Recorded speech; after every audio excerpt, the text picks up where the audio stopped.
rejected yourself. When there is nothing else in your body except shame eating you up.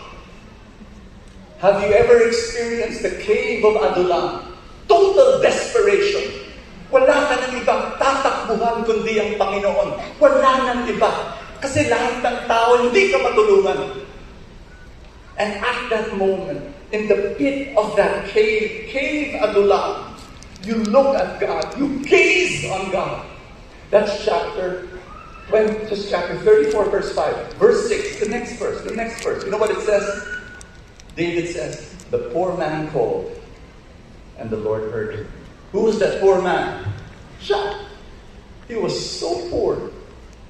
He said, Lord, ikaw na lang. Ikaw na lang. My mom, 82 years old. I remember one day she came to me.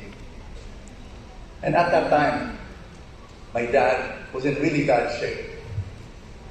And he's been sick for 11 years. Sick for 11 years. I'm sure, or at least the people my age, you know the story very well because I kept on talking about it, that my father fixed a light bulb in the garage. He was 75 years old and he stood on a bench and he reached for the light bulb, lost his balance. Please, if you are in your 60s and 70s, please don't do that. Please, I beg you, do not stand on chairs, benches. Please. You don't have that sense of balance. He fell, and his back of his head crashed on the floor. And long story short, he lost his logic, he lost his language. And for 11 years he was like that. And mom had such a horrible time taking care of him. Difficult time. She still cared for him every single day.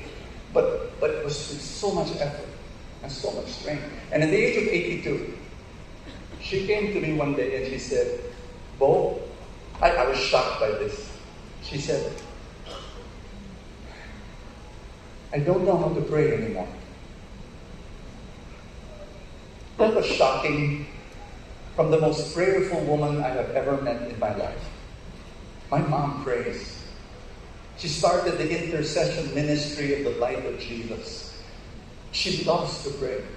I was already in my 40s when every time she'll call me Brother Bo. She calls me Brother Bo when she's serious. Brother Bo,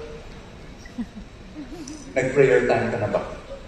I was in my 40s. She loves to pray.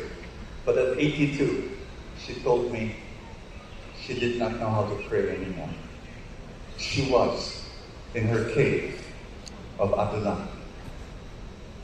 And I said, Mom, you don't have to say anything. You just have to look and gaze on the Lord. And that's it. Just gaze. No words. And if you want to cry, you cry. And if you want to weep, you weep.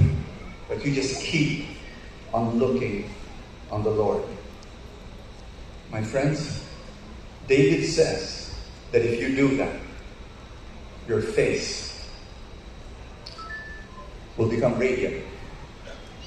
Maybe not right away, but one day it will happen.